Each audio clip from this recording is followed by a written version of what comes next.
ayam sekali potong itu langsung keluar belatung. Nah, itu kan tidak masuk akal. Dari ayam fresh ya, ayam masih hidup. Iya. Disembelih, menurut cerita dia ya, Pak. Disembelih langsung keluar belatung. Langsung keluar belatung. Padahal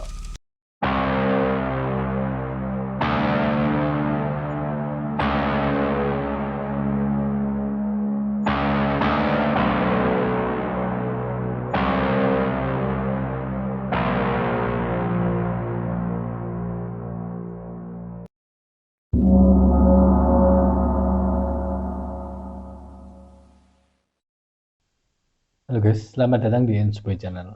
Kali ini kita bersama Pak Isnanto dan akan membahas sesuatu yang di luar nalar.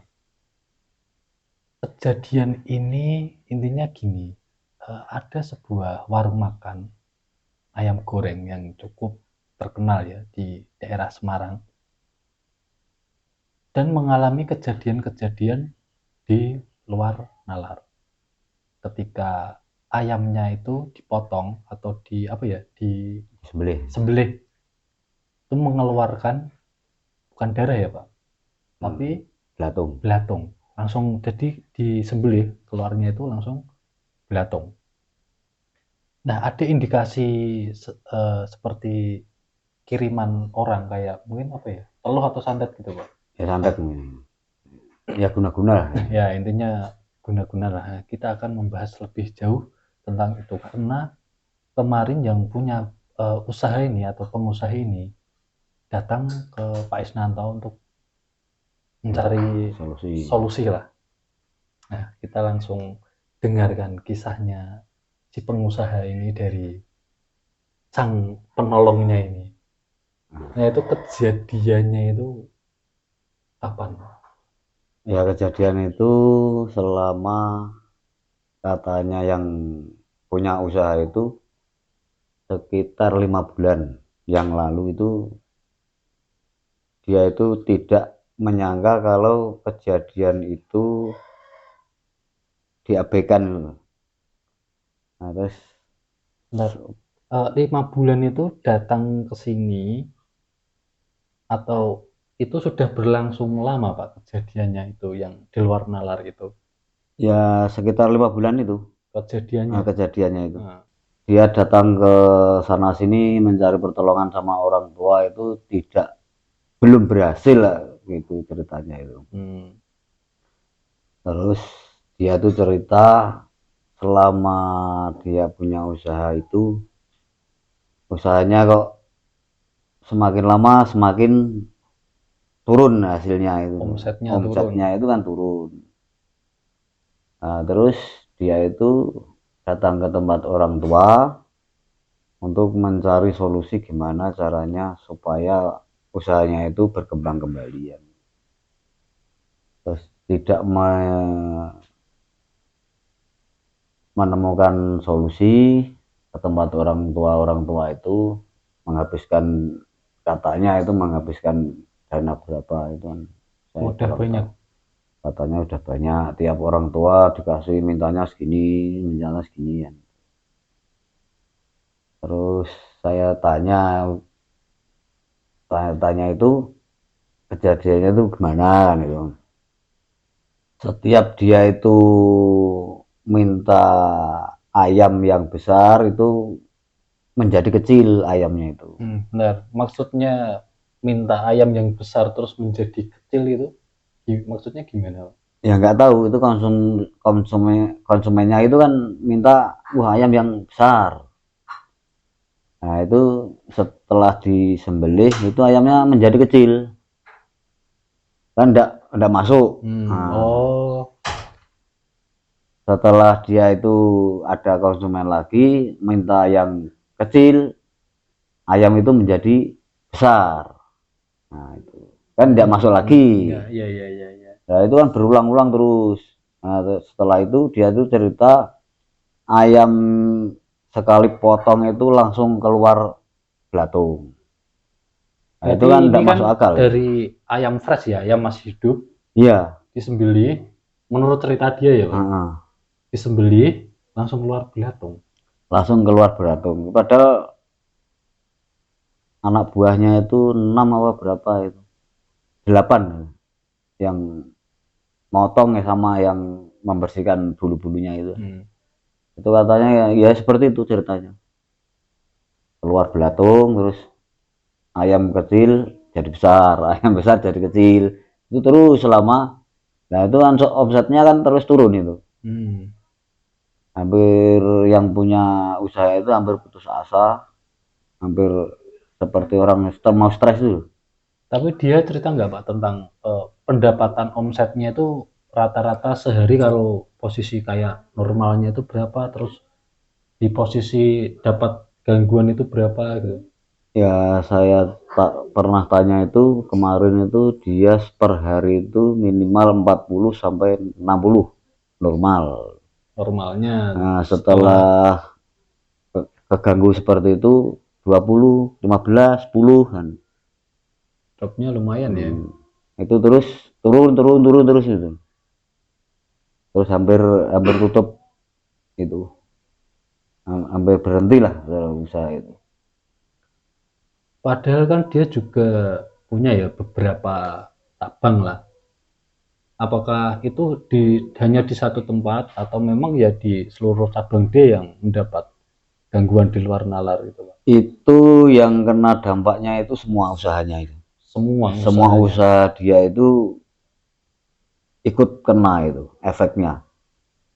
Dia punya apa itu yang uh, rental mobil, itu efeknya juga kena itu. Oh, berarti dia nggak nyerang itu ya, nggak nyerang Ya, khusus untuk usaha warung makannya ya? ya semua usahanya kena itu, dampaknya kena itu. Yang pernah supirnya itu datang sama supirnya yang mengelola apa itu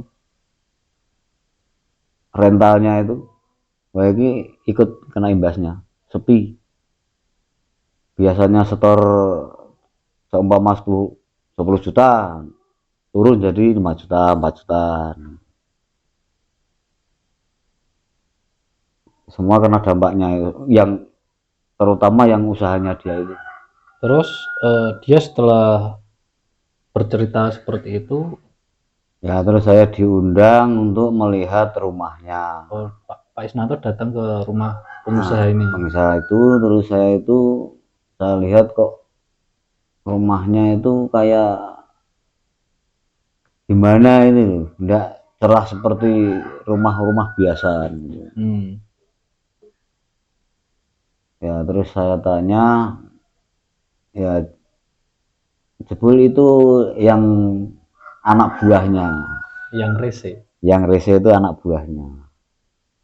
ada. Mungkin sakit hati, diberhentikan atau kena suara omongan jadi sakit hati ya terus dibikin usahanya mau bangkrut kan. Biar Berarti bangkrut. bukan dari pihak luar ya, maksudnya pihak Usaha sama usaha. pelaku usaha lainnya yang ingin membuat dia hancur gitu loh.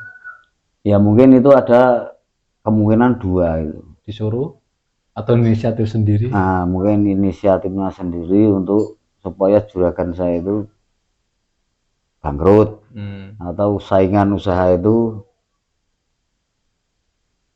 nggak laku atau ya juga bangkrut seperti itu. Ya setelah saya tangani, saya ke sana, alhamdulillah ini mau pulih katanya itu usahanya. Itu datangnya ke sini kapan Pak? Itu datang kemari gitu setengah bulan. Oh barusan ya. Nah, barusan setengah bulan Terus kemarin. kalau menurut Pak Isnanto itu makhluk yang dikirim untuk mengganggu itu Ya sejenis jin itu, tapi kan lewat hewan itu. Bisa hewan apa itu bisa dibuat, dikirim. Kayak kecoa itu bisa, cecak itu bisa, belatung. perantaranya lewat Hewan itu hewan. kan. Kalau dari Pak Isnanto bisa menemukan akarnya enggak? Maksudnya dari awalnya itu dikirimi sesuatu apa atau ditaruh benda apa? Itu kelihatannya tanah dari makam, Tanah kuburan. tanah kuburan yang di sama air yang didoa-doakan itu. Air yang didoakan dukun. Yang didoakan dukun-dukun yang suka bikin seperti itu. Tapi kalau misal Pak Isnanto menangani kasus seperti itu, apa enggak itu Pak? Pak Isnanto jadi berhadapan sama dukunnya, perang sama dukunnya yang ngirimi itu Pak? Ya otomatis Mas, Langsung otomatis. langsung. Ya kalau udah kuat ya ngeblak. Dari kuat sana apa kuat sini kan itu. Kekuatan apa itu Pak? Nah, Ilmunya. kekuatan ilmu atau kekuatan kebatinannya.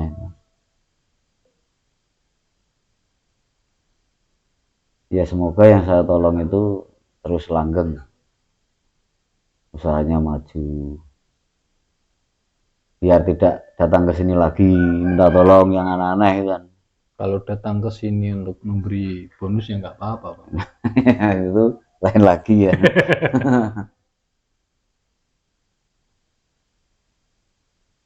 Banyak orang yang usaha diganggu seperti itu.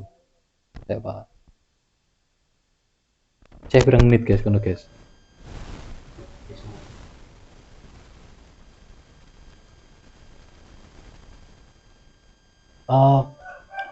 Kayak Pak Isnanto itu waktu apa ya, ritual itu menjalani apa Pak? Untuk menangkal itu Pak, mengusirnya atau itunya melakukan ritual apa Pak? Ya sesaji sama doa.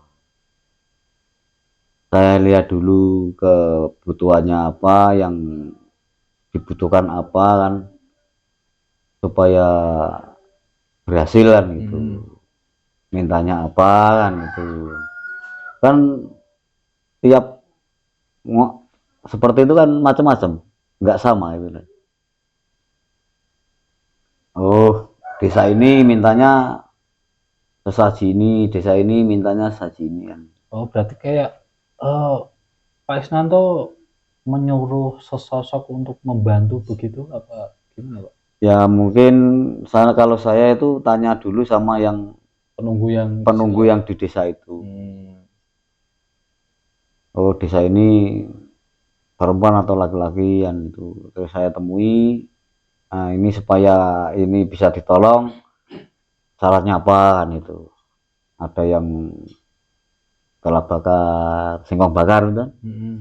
Ada yang minta tebu, ada yang minta tape kan, Pak Isnanto menyediakan intinya sesajen yang dia suka lah. Nah, itu kan yang menolong kan, yang menunggu desa itu kan lantarannya itu. Terus dia membantu untuk mengusir. Kalau setelah diusir, suruhannya itu lapor kan ke dukun. Iya tuanya yang ngirim itu kan. Nah terus tahu Pak Isnanto yang melakukan. Itu pertempuran seperti apa itu loh? Ya mungkin dukunnya itu. Apakah Pak Isnanto masih ini bantuan dari yang penunggu desa itu tadi? Iya, mungkin itu bisa terjadi, dan sama saya itu minta pertolongan sama Allah gitu. Supaya diberi kekuatan lahir dan batin, tidak ada sesuatu apapun yang mengganggu kan. Berarti sukses. Ketika itu sudah terusir, berarti kejadian di luar nalarnya itu udah langsung hilang Pak? Insya Allah langsung hilang. Langsung seketika ya? Langsung seketika. Kayak kejadian kemarin langsung hilang. Pernah saya itu ya didatangi yang pesuruh kan, itu ya makhluk jadi-jadian mungkin ya, untuk membunuh orang kan, namanya Ontawiryo. Itu suruhan orang untuk membunuh tetangganya kan. Dia setelah saya tangani, dia itu tunduk sama saya, terus saya untuk main ke tempatnya itu di makam. Terus menangani atau dalam hal pengusiran kejadian ini Pak Isnanto membutuhkan waktu berapa lama? Ya mungkin berapa menit atau berapa jam itu kan untuk pengusiran itu, setengah jam atau mungkin lama-lama ya 1 jam. Paling lama 1 jam. Untuk pengusiran itu. Oh, berarti Pak Isnanto itu melakukan pengusirannya itu di mana, Pak? Di desanya itu? Iya, di lokasinya. Di lokasi rumahnya. Nah, di rumahnya atau pengusaha itu? di pengusaha itu atau di, ya kebanyakan ya di pengusahanya itu. Ya setelah itu ya ngobrol-ngobrol, cerita-cerita. Kalau pengusaha nih, pengusaha apalagi udah gede ya, cabangnya udah lumayan banyak kan Pak. Biasanya kan menggunakan dia juga menggunakan pagar itu. pagar atau penangkal gaib juga. Nah, itu enggak ada Pak. Apa Saya lihat itu lillahi ta'ala itu orang itu enggak ada penangkal, enggak ada pagar kan itu. Yang saya tanyakan itu setelah kejadian kena seperti itulah baru dia itu minta tolong sama orang yang bisa. Terus minta tolong lah. Kok bisa kenal itu sama Pak Isnanto kok? Bisa tahu dengan Pak Isnanto gitu loh orangnya? Itu kenal sama teman saya, terus diajak kemari. Nah, soalnya dia itu sudah nyampe Jawa Timur, nyampe ke Banten belum berhasil kan. Terus tanya sama teman saya itu, terus diajak ke sini. Itu sudah menghabiskan uang berapa katanya itu. Oh, untuk para dukun-dukun ini ya? Ya untuk menolong supaya dia itu berhasil pulih kembalian usahanya. Kalau pagar gaib untuk sebagai kita pelaku pengusaha itu ya sebenarnya itu Pak vital, penting nggak sih Pak? Iya kalau menurut saya penting. Penting ya. Nah, penting kalau soal itu untuk sandang pangan. Jaga-jaga dengan kejadian seperti itu. Ya seperti kayak sedia payung sebelum hujan itu kan. Kalau enggak dibentengi seperti itu ya gampang terkena itu. Diserang orang, teman. Orang yang nggak suka irian itu. Terus supaya jatuh itu gimana? Orang ini kan usahanya kok maju. Ada orang iri kan, wah gimana caranya orang ini jatuh. Kebanyakan seperti itu. Nah, mungkin jika kalian sebagai pelaku usaha dan mungkin mengalami kejadian yang di luar nalar, entah pelaku usaha apapun ya, tiba-tiba biasanya ramai menjadi sepi atau hanya singgah tapi nggak beli langsung pergi, atau berbagai macam kejadian yang di luar nalar menurut kalian. Nah, bukan kami, Pak Isnanto akan membantunya dengan senang hati. Ya insya Allah. Insya Allah akan membantu ya. Hubungi saja kami. Hubungi langsung Pak Isnanto aja nggak apa-apa. Mungkin sekian dulu video dari kami. Jangan lupa klik tombol subscribe, like-nya. Jangan lupa komen juga. Terima kasih.